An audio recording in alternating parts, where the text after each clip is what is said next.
عاشقای دنیا وحشت، سلام. امشب یه داستان خیلی جالب داریم. اون دوستانی که علاقه دارن برن سمت دعانویس و مولا و دعانویسی و طلسم و این داستانا، حتما این خاطره رو تا آخرش گوش بدن. شما هم اگر داستان ترسناک و یا ماورایی دارید که برای خودتون یا اطرافیانتون اتفاق افتاده، اینستاگرام من که آدرسش این بالا هست به هم پیام بدید. سلام سروش جان، چند وقت پیش یه سری وایس برات فرستادم، صدا کیفیت نداشت، قرار شد دوباره ضبط کنم براتون بفرستم. داستان زندگی خودم بود. حالا قبلا هم بهتون گفتم ترسناک نیست آنچنان، اما بیشتر بابت عبرت و پند دادن و یه نصیحت بیشتر. من بچه بودم، شهرستان که میرفتیم خونه مادر بزرگم و عموم، گاه گداری یه چیزایی به چشمم می اومد، یه چیزایی گوشه چشمم می اومد. اینم بهت بگم که من پدر بزرگم دعانویس بود، دعانویس قهاری هم بود، اینجوری که تعریف میکنن ازش، من خودم ندیدمش. عموم بعد فوت پدر بزرگم شروع میکنه به دعا نوشتن. خدمت عرض کنم با کتابای پدر بزرگم دعا می نوشت. یه جورایی هم این کسایی که سراغ عموم می اومدن به اعتبار پدر بزرگم، کارایی هم که عموم میکرد با کتابای پدر بزرگم بود که هنوزم فکر میکنم یه سری کتابای پدر بزرگم داشته باشه. من و پسرم و کوچیکم سرگرمی این شده بود که میرفتیم شهرستان، میرفتیم توی یه اتاقی تو خونه عموم اینا بود، یه اتاق بزرگی بود، همیشه درش قفل بود. عموم بیشتر کاراشو تو اون اتاق انجام میداد. ما سرگرمیمون این شده بود میرفتیم تو اون اتاق سر کتابای عموم ورق می‌زدیم یه سری. حالا نوشته ها رو سر در نمی آوردیم، حالا خطا رو الان میشناسم بگمونم چیزی که تو ذهنمه یا اردو بودن یا عبری، یعنی یکی این دوتا زبون بود. بیشتر نوشته های کتابا عربی داشت توشون بیشتر، ولی عبری و اردو بود. بعد خدمت ترس کنم که سرگرمیمون این کتابا بود دیگه. حالا میرفتیم شکلاشو نگاه میکردیم، بعد میشستیم و پسرمون قفلی میزدیم روی این مثلا نوشته ها، زور میزدیم ببینیم نوشته ها رو میتونیم معنیشون رو بفهمیم یا نه. اینجوری شهرستان که میرفتیم یه سری چیزا، یه سری سایه ها به چشم میومد، یه چیزایی یه گوشه چشمم با سرعت رد میشد. یه واضح ترینشون رو که دیدم، ما از باغ پدر بزرگم اینا هم داشتیم میومدیم که دست عمومه. من زودتر از بقیه اومدم، من و پسرمون تقریبا همسنیم، بیشترم با هم بودیم. زودتر اومدیم و تا بقیه برسم من دست و پامو داشتم تو حیاط میشستم لب شیر آب. یه چیزی به چشم اومد، یه حالت شبح مانند سایه طوری، اینجور چیزی از زیر زمین خونه عموم اومد بیرون، با سرعت رفت سمت خونه طبقه پایین خونه مادر بزرگم که ته حیاط بود. اول حیاط خونه عمومه، ته حیاط خونه مادر بزرگم. از زیر زمین خونه عموم در اومد، طول حیاط با سرعت در حد مثلا چجوری بگم، در حد 1 ثانیه رد کرد، رفت سمت خونه مادر بزرگم. پشت خونه مادر بزرگم طبقه پایینش طویله بود، رفت تو طویله. من بابام اینا که اومدم به بابام گفتم بابا من یه چیزایی اینجا به چشم میاد، حس میکنم یه چیزایی میبینم. بابام بهم گفت که نه خیال میکنی اینجوریه دیگه. بهش گفتم بابا امروز من دیگه واضح دیدم یه سایه تقریبا قد بلندی بود. خب تو حالا بچگی ما قد اون موقع مثلا قد 1.70 شدم، برای من بلند حساب شد. یه چیز قد بلندتر از خودم، قد بلند، با لباس یه تیک قرمز، یه لباس بلند، حالت لباس عربی ولی قرمز، با سرعت اومد رفت اونوری. اینو که گفتم بابام برگشت نگام کرد و گفت ببین اینجور چیزایی که تو میگی میشه مثلا بگم جن داری میبینی. حالا فکر کن مثلا من چند سالمه، 6 سالمه از جن برام صحبت میکرد. میشه جن باشه جن ببینی ولی تو نمیتونی ببینی. گفتم برای چی من نمیتونم ببینم؟ گفت پدر بزرگت اون موقع زنده بود یه طلسمی نوشته، چون جنگیری زیاد میکرد پدر بزرگت، یه طلسم برای خودشو نسلش نوشته تا 7 نسلشو اینا نمیتونن اذیت کنن مگه خودش بره سمت دعا و اینجور چیزا. گفتم یعنی بریم مثلا دعا بگیریم؟ گفت نه، دعا نوشتن، دعا گرفتن اینا همه هست، یعنی که میری سمت اینا. ولی یه توضیح کلی بهم داد که دعا که می نویسن بیشتر از اینا میخوان که کار براشون انجام بدن، طلسما بیشتر برای ایناست. بابت این بهت میگم که تو نمیتونی ببینی. دیگه منم کنجکاو شدم این قضیه، دیگه رفتم تو نخ صحبت عموم و با اینا. خب اون موقع سرگرمی آنچنانی هم نبود، تلویزیونش کلا 2 کانال داشت.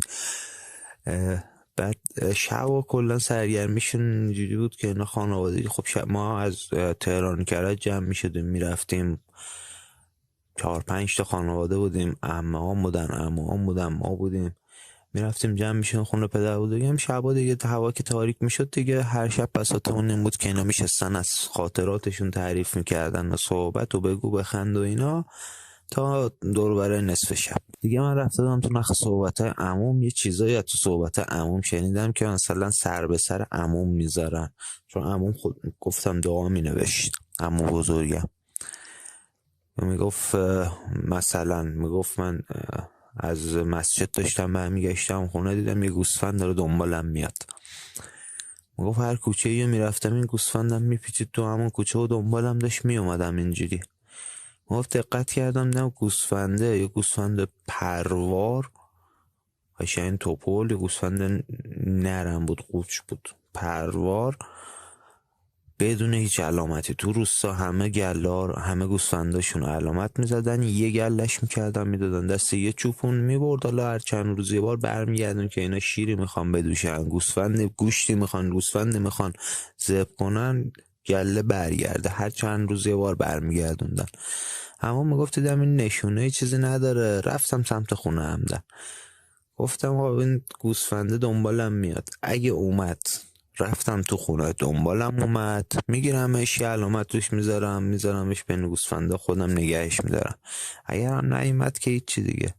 گفت همین که تو ذهن خودم داشتم این حرفو به خودم میزدم، تو دلم داشتم اینو میگفتم، یه صدایی پشت سرم دقیقاً برگشت بهم گفت محمد فکر کردی من انقدر بی دست و پام واسم منو بگیری؟ گفت اینو که شنیدم یه چیزی با سرعت انگاری مثلا از زمین فاصله داشته باشه مثلا 20-30 سانت، با سرعت کنارم رد شده رفت. یا میگفت از باغ داشتم میومدم یه سری گوسفندا رو برده بودم برای تو باغ بچرن، نفرستاده بودم با گله، دیدم یه دونه برم جا مونده، برگشتم و بره رو دیدم نشسته گوشه جاده. گفتم خب بره تازه به دنیا اومده، خسته است، نمیتونه این مسیر رو بره بیاد و اینا. بعدشم گذاشتمش رو اولاغ، خودم هم نشستم گذاشتمش جلو خودم سوار اولاغ شدم، نشستم گذاشتمش جلو خودم و داشتم میومدم سمت چیز، همینجوری برای خودم تو فکر بودم، داشتم میومدم سمت خونه، حس کردم یه چیزی داره رو زمین کشیده میشه. یه لحظه نگاه کردم دیدم پاهای بره، حالا بره مثلا 1 ماه هاشم نشده هنوز داره شیر میخوره، پاهای بره رو زمین داره کشیده میشه، پاهاش دراز شده رسیده به زمین. یه لحظه خود بره رو نگاه کردم دیدم مثل یه آدم سرشو برگردون منو نگاه کرد، انگاری بهم خندید و خنده رو دیدم. من انتظار داشتم، پاها رو دیدم کشیده شده، انتظار داشتم جمع باشه. اینی که به من نگاه کرد یه لحظه هول کردم، ترسیدم، از رو الاغ خودم انداختم پایین، تا بلند شدم دیگه بررم ندیدم. مثلا اینجور چیزا رو همون تعریف میکنم، میگفت سر به سرش میذارن و اینجور چیزا. بعد گذشت و من خب اون حرفا رو که بابام بهم زد و خودم رفتم دنبالش تحقیق و اینا، دیدم نه واقعا دعا نویسی و اینجور چیزا، حالا بجز اون قضیه کلاهبرداری و کلاشیش و اینا، اون کسایی هم که واقعا کار انجام میدن از خدا کسی کار نمیخواد، از اینا میخواد، از کسی که خدا دستور داده بود همه به مایی که انسانیم سجده کنن. فکر کنم مثلا ما برای کارامون بریم آویزون اینا بشین، تو رو خدا برامون کار انجام بدید. بابت این دیگه سمت دعا و اینجور چیزا نرفتم و سعی کردم رو خودم بیشتر کار کنم. سر اینم دیگه من چیزی به چشمم نیومد. اینم بگم ما میرفتیم شهرستان، مادرم خونه مادر بزرگم یا خونه عمومینا نمیتونست بخوابه، میخوابید اذیتش میکردن، یعنی بدنش کبود میشد، نصف شب با صدای خرخر حالت خفگی بهش دست میداد، خواب میپریدیم، همه بیدار میشد، هممون بیدار میشدیم از صداش، انقدری که حالت خفگی بهش دست میداد ما همه از خواب بیدار میشدیم. که این برای خانم خودم هم پیش اومد. گذشت، ما بزرگ شدم و رفتم خدمت و برگشتم و زودم ازدواج کردم. 22 سالگی ازدواج کردم. سال اولی که ما عقد کرده بودیم ما تو اسفند عقد کردیم و نزدیکای عید بود. عید و خانومم برداشتم بودم شهرستان. خب بالاخره خانواده پدریم و خانواده مادریم شهرستان بودن، اینا رو ببینه، روستایی که اصالتا مال اونجاییم و ببینه. حالا من خودم اونور نبودم ولی خب بالاخره اصالتمون مال اونجا بود. شب اول خونه مادر بزرگم خوابیدیم. البته مادر بزرگم فوت شده بود. کلید خونه، چون تو خونه عموم نبود، کلید خونه دست عموم بود.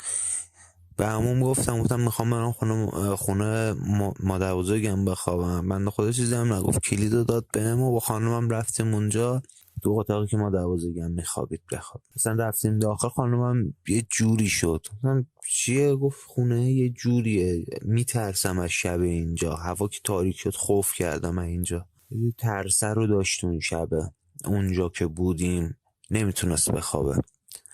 اینم بگم من خانومم خیلی دنبال خانوادتن، کلا نه که خانومم خیلی دنبال دعا و اینجور چیزا بودن. بابت این خیلی اذیت میشد. من خانومم همیشه ترسو داره، همیشه ترسو داشت، یعنی شبا مصیبت داشتیم، ما نمیخوابید. ما اوایل زندگیمون خب بالاخره هر کسی هم باشه تو زندگی مشکلات پیش میاد، بجر و بحث و اصلا کلا دعوا و اینا پیش میاد اوایل زندگی. من با خانومم شرط کردم، من گفتم دعا تو خونمون نیاد، دعا خیر و برکت خونه ما میبره. دیگه نمیتونستم بهش اینجور چیزا رو بگم که داستان طلسم و اینا رو بگم که فکر کنه بفهمه انقدر جدی مثلا من به اینجور چیزا اعتقاد دارم. اسم این که این چیزا خیر و برکت خونه میبره و اینا خانومم قدغن کرده بودم دعا بگیره. ما اوایل زندگیمون بحثی که داشتیم، خانومم رفته بود دعا گرفته بود، دعای مهر و محبت مثلا برامون. وقتی هم که دعا رو گرفته بود خب من خبر نداشتم دعا گرفته. این ترسش خیلی بیشتر شده بود، 100 برابر شده بود ترس خانومم. یعنی شبا مصیبت داشتیم، من نمیتونستم بخوابم، باید بیدار میموندم بالا سر خانومم بخوابه. اگه من میخوابیدم زودتر خانومم خوابم میبرد دیگه مصیبت بود، نمیتونست بخوابه. ترس بیدارم میکرد بشین بالا سر من بخوابم بعدم بگی بخواب. اینجوری شده بود دیگه. هی گذشت و دیگه ترس واقعا دیگه شدید شده بود، واقعا برای خودم هم آزار شده بود، اذیت می شدم از ترسیدن خانومم. خودم هم باورم شده بود که یه چیزایی هست. یه شب من اون موقع برنامه 90 بود، پای برنامه 90 نشسته بودم، همونجی پا تلویزیون خوابم برده بود نزدیکای ساعت 12 و خورده 12 و نیم 1 بود. با جیغ خانومم از خواب پریدم، همونجوری پا تلویزیون که بودم با جیغ خانومم از خواب پریدم. بیدار شدم، گفتم خانم چی شده؟ از چی میترسی؟ چرا جیغ میزنی؟ گفت 2 نفر پشت پنجره اومدن دارن به من میخندن، مسخرم میکنن، تهدیدم میکنن. 2 نفره کی؟ کدوم پنجره؟ و پنجره که رو به بالکنه. رفتم خودم نزدیک در بالکن بودم، در رو وا کردم، گفتم ببین کسی اینجا نمیبینم، چی میگی؟ گفت نه تو بیدار شدی غیب شدن، اصلا رفتن تو بیدار شدی. هرچی باش صحبت کردم، خانم خیالات کردی همچین چیزی مگه میشه؟ 2 نفر بالکن طبقه 4 مگه میشه کسی بیاد تو بالکن و اینا؟ اصلا فکرم روی نمیرفت که امکان داره این چیزی به چشمش بیاد. هر کاری کردم نخوابید، گیر زد بشین بالا سر من تا من خوابم ببره. خوابش هم وای میستادم هم خوابش ببره، باید وای میستادم خوابش سنگین میشه، چون خانمم قبل اینکه خوابش سنگین بشه هی چشاشو وا میکرد که مطمئن بشه من خوابم یا نه. نشسته بودم بالا سرش، همونجوری نشسته من خوابم برده بود. یه لحظه خانمم منو بیدار کرد، چرا خوابیدی؟ چی شده؟ خب خوابم برده، خستم، نصف شبه بود، نزدیک ساعت 2 داره میشه. نه تو خوابیده بودی، باز اینا دوتا اومدن منو مسخره میکنن، تهدیدم میکنن، میگن تو پای ما رو به این خونه وا کردی، از این به بعد داریم برات. گفتم خب اصلا کی هستن، چه شکلی هن، بگو ببینم چیه. گفت 2 نفر با قد کوتاه، صورتای پهن، صورتای حالت سر گرده، نه بیزی و اینا، گرد، صورت پهن، بدن پرمو. اینو که گفت یه خود شک کردم، گیر دادم بهش، گفتم خانم دعایی چیزی نرفتی بگیری؟ خب میدونست بدم میاد. گفت نه دعای چی، مگه نگفتی نه باید بیاد تو این خونه دعا و اینجور چیزا. خلاصه از من اصرار و از اون انکار، تا بالاخره کوتاه اومد و گفت آره رفتم دعا گرفتم، دعای مهر و محبت گرفتم، زندگیمون خوب شه، ما دعوامون تموم شه. رفتم آدرس دعا رو گرفتم، کجا گذاشتی؟ گفت یکیش تو کمد لباسامه، تو فلان لباسمه، یکیشون هم گفته باید بذاری زیر دوشک تختت، زیر دوشکی که روشون میخوابید. بلند شدم، تخت دوشک رو برداشتم، زیر دوشک دعا رو پیدا کردم، کاغذ مچاله شده جز تا شده بود، زیر دوشک بود. برداشتم و باز کردم، نگاه کردم، کلن اسماء متبرکه و اسم ائمه و خدا و پیغمبر و اینجور چیزا به خانمم نشون دادم. گفتم ببین دعایی که گرفتی برای محبت و اسم خدا و پیغمبر و اینا، بعد ما باید شبا بیایم روش بخوابیم. این چجور دعایی برای چیز گرفتی؟ دعا به کیه؟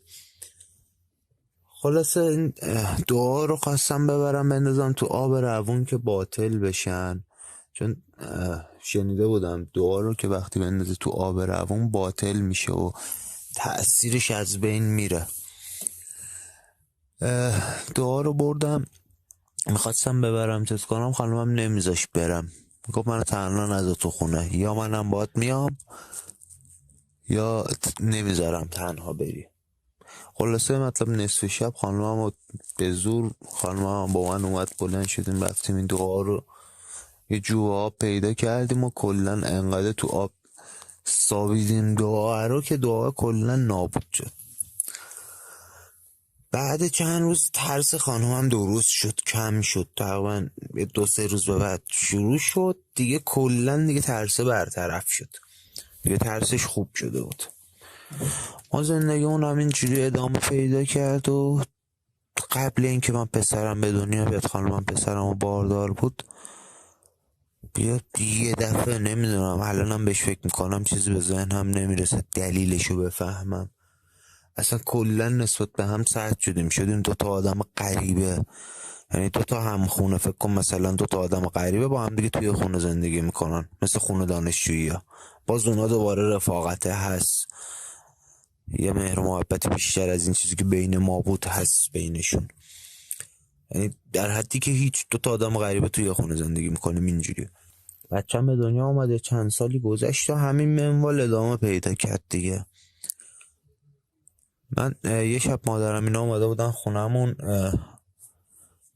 شب جمعه بود، موقع رفتنی پسرم گریه و زاری که من نمیذارم مادر جون اینا برن، پدر جون مادر جون باید اینجا بمونن، نمیذارم برن، یا ما هم بریم یا اینا بمونن.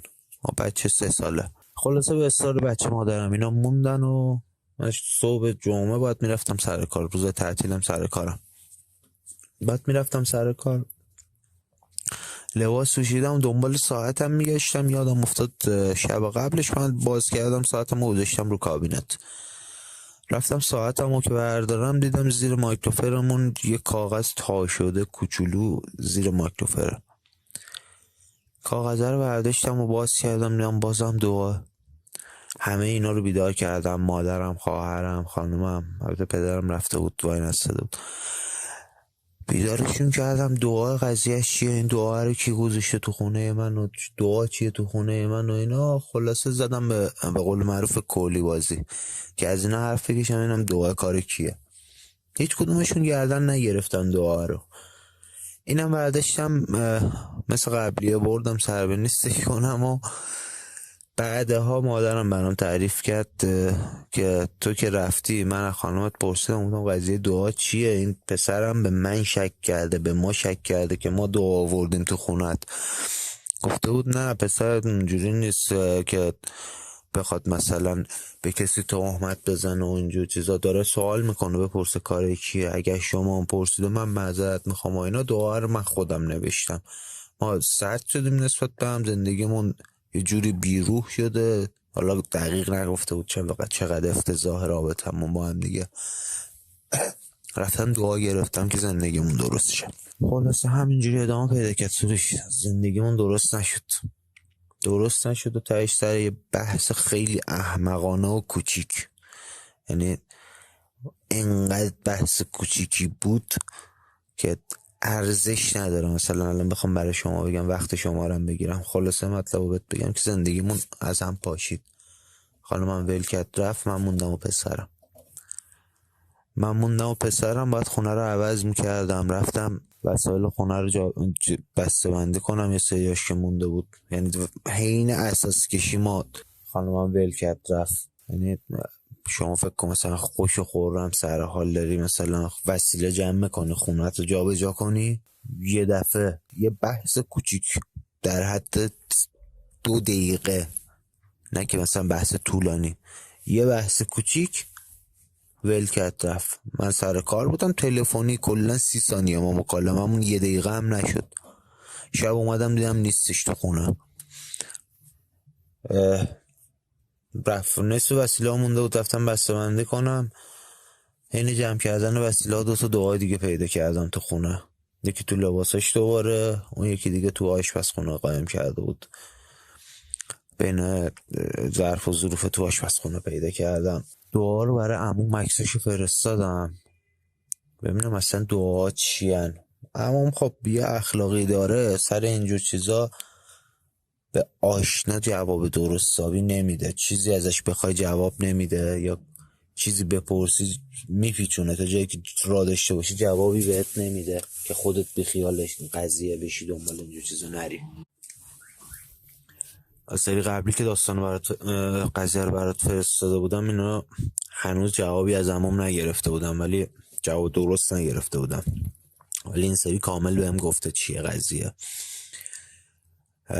پیگیر که شدم برگشت بهم گفت یکی از دعاها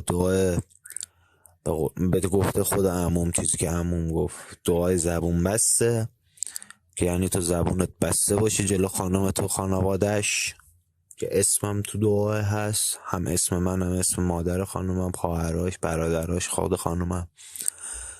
زبونم جلو اینا کوتاه باشه، بسته باشه، جوابی نتونم بدم، هر چیزی که شده اعتراضی نداشته، اصلا بهنم بسته باشه.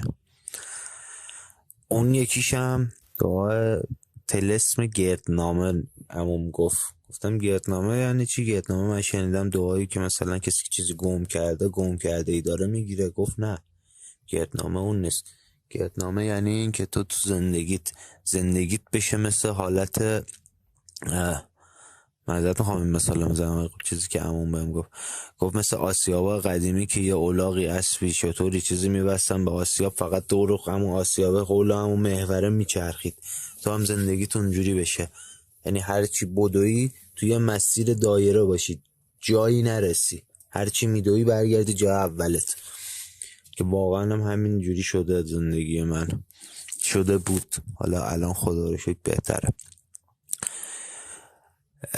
برای خودم سوال بود. خب به گفته بابام اگه تا ماها حالا تو نسل پدر بزرگم خودمون سمت دعا نریم، خود همون نفری که چیزه اینا تسلطی رو ما ندارن. البته این که تسلطی ندارن کلیه رو همه اینجوریه. طبق چیزایی که من خودم تحقیق کردم، تا وقتی انسانی راهو برای اینا باز نکنه، اینا تسلطی رو هیچ کسی ندارن، رو هیچ زندگی تسلطی ندارن، خودمونیم که راهو باز میکنیم براشون. ولی خصوصا نسل ما اصلا کلا اینجوری که به من گفته بودن، اصلا کلا شما فکر کن مثلا یه چیزی فکر کنید کسی تعریف کنه چون هیچ درکی ازش ندارید، یه حالت صفر، مثلا یه چیزی نیست، اصلا نبود، یه چیزیه، هیچ چیزی ازش نمیفهمیدیم ما، نه به چشمون بیاد، نه اذیت کنیم، نه حسشون کنیم. اینجوری باید میشد برای ما. برای من سوال بود چجوری این دعاها اینجوری زندگی منو ترکوند. خوب که فکر کردم تو بچگیام، از اون بچگیام گفتم سرگرمی بود میرفتم سر کتابای عموم و فضولی میکردم تو کتاباش ببینم چیه و اینا. یادم اومد من 15-16 سالم که بود، یه کتاب عموم داشت، یه سری شکل و شمایل توش بود، عجیب غریب جونورای عجیب غریبی توش کشیده شده بود و اینا. این کتاب رو من با پسرمون باز کرده بودیم، داشتیم نگاه میکردیم و از یه شکلش خوشم اومد، شکل جالبی داشت، یا حالت دیو مانندی بود، یه دیوی بود، شاخ داشت، چشای گنده، دهن گشاد. بعد خدمت ارز کنم رو بدنش یه جدول بود، یه سری حروف و اینا توش بود، حروف و عدد و اینجور چیزا تو جدوله بود. بعضی شکل خوشم آمد تو همون عالم بچگی خودم و نفهمی خودم، یه کاغذ اونجا بود برداشتم نقاشیش کردم. از عمومم پرسیدم، برگشت گفت اون طلسم بوده، حالا تو نمیدونستی، گرفتی اونو کشیدی ولی راهو باز کردی براشون. گفتم یعنی چی راهو باز کردم؟ من قبل از اونم کلی اینجور کارا رو کرده بودم. البته به عموم گفتم، عموم بهم گفت فضولی تو کتابای من میکردی، چیزی از رو کتابای من ننوشتی، کاری نکردی. یادم اومد گفتم 2-3 بار من اینجوری همچین کارایی کردم. یه خود عموم فکر کرد، گفت قبل 15 سالگیت بود یا بعد 15 سالگیت؟ قبل سن بلوغت بود یا بعدش؟ متوجه شدید که قبل به سن تکلیف رسیدن بوده یا بعدش؟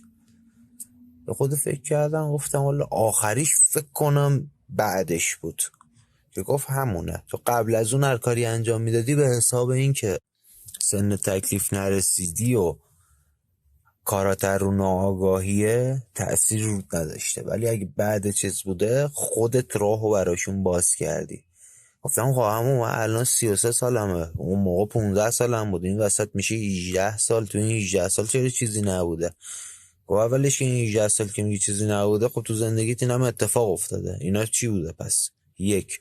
دوم، تو مخلوقات خدا تنها موجودی که بجز ما انسان ها عقل داره اینان. خب این وقتی تو چیزی برای نداری کرد بخوای مثلا ارزشی برای اینا داشته باشه، اینا برای چی باید بیان ورود کنن تو زندگی تو؟ تو وقتی خودت باشی یه کاری برات سودی نداشته باشه، منفعتی نداشته باشه، انجام نمیده که. اینم از اون موقع تو راه باز کردی منتظر بوده، وقتش که رسیده ضربشو بهت زده، وارد زندگیت شده ضربشو بهت زده. یعنی تازه من متوجه شدم، خیلی شوخی خودم راهو براشون باز کردم، خیلی بازی طوری راهو براشون باز کردم، اینام وارد زندگی من شدن با دعایی که تو زندگی اومد، وارد زندگیم شدن و زندگیم پاشید سروش.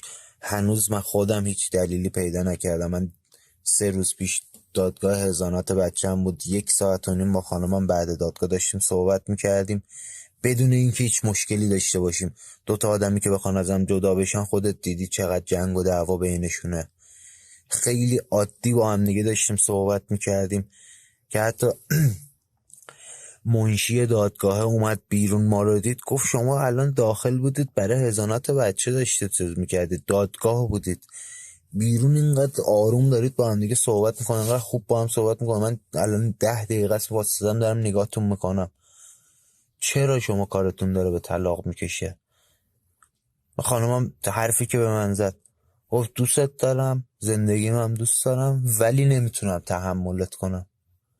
فکر کن ببین چه جوری شده وضعیت، دوستت دارم، زندگیم هم دوست دارم، ولی نمیتونم تحملت کنم.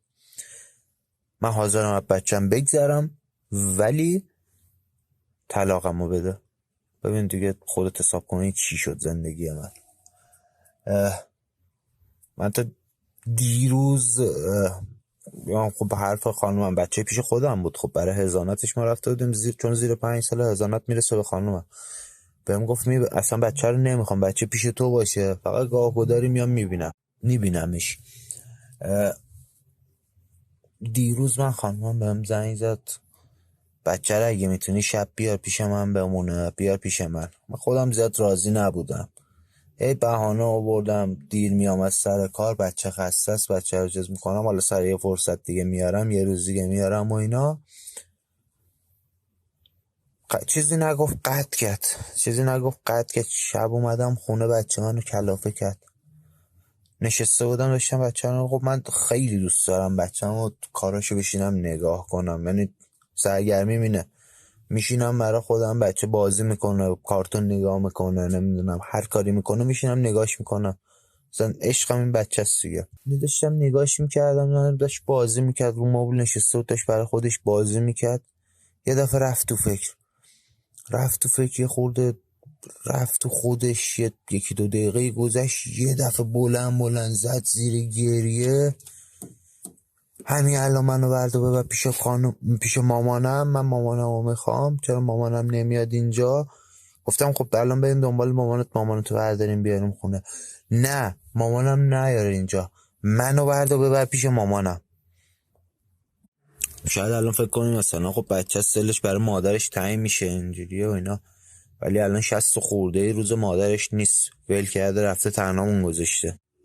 به جون همین یه دونه بچم تو این 60 خورده روزه یک بار اسم مادرشو نیاورده بود، یک بار نگفته بود دلم برای مادرم تنگ میشه، یک بار بهانه مادرش نیاورده. خب بچه 4-5 ساله، خب چه میفهمه مشکل زندگی چیه، طلاق چیه و اینجور چیزا، بهانه میگیره دیگه مادرشو نبینه.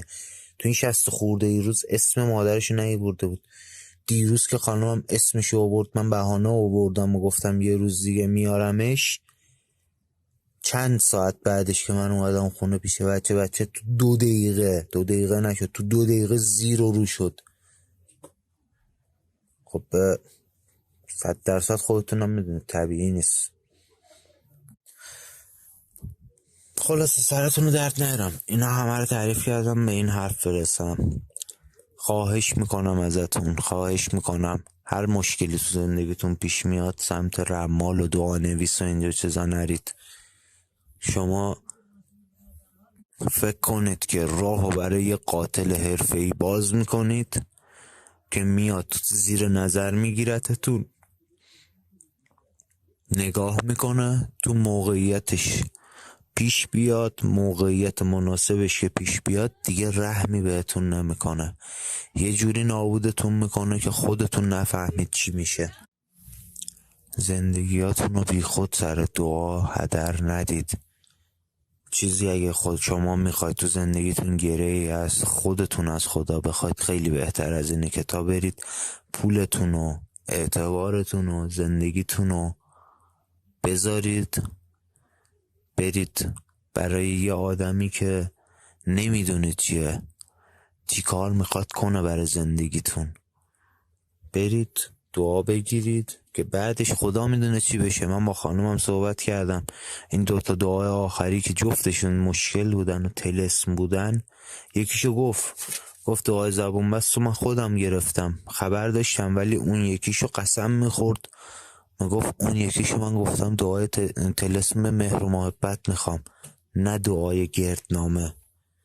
شما فکر کن رفته اونجا، حالا اون کسی که قرار بوده این طرف موکل این طرف بوده، قرار بوده کار انجام بده، چی ازش خواسته که طرف به جای طلسم مهر و محبت برداشته گردنامه براش نوشته، برای ما نوشته زندگی ما رو نابود کنه. خلاصه مطلب زندگیاتون رو الکی هدر ندید. این دعانویسا و رمالا درسته 90%شون کلاهبردارن، کلاشن، دروغگوان، اینا اگه کاری میتونستن کنن برای زندگی خودشون میکردن که به این وضعیت ها نباشه، ولی اون 10% که میتونن کار انجام بدن باور کنید خدایی نیست. 100% شاید گرهتون باز بشه، گره زندگیتون، ولی بعدش خدا میدونه چی پشتش پیش بیاد. خدا میدونه، شاید از چاله در بیاد بیفتی تو چاه. نکنید تو رو خدا.